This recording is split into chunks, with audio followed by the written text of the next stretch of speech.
Cigarette. দিন শেষে তো এটাই আমাকে সামলায়, তুমি তো না।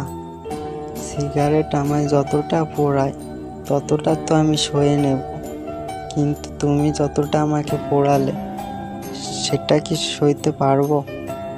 আমি পেছনে তাকিয়ে তো আমার ছায়াটাকেও আজকাল দেখতে পাই না। আর তো তোমার কথা বাদই দিলাম, আমি তো আমার হাতে সিগারেট ছাড়া আর কিছুই চোখে দেখি না। কেমন ছিলাম, তোমার মায়ায় এমন হলাম। সিগারেট খেয়ে পিনিকে থাকি, তোমার কথা ভুলা থাকি। কেমন ছিলাম আগে আমি, এখন কেন নেশায় থাকি। নেশার ঘোরে কথা বলি, পাগল নাকি এখন আমি। তাই তো সিগারেট সামলাই আমার, ব্যথাগুলো ভুলা থাকি। তোমার নামে সিগারেট ধরি, রিক্ত জীবন স্মোকিং।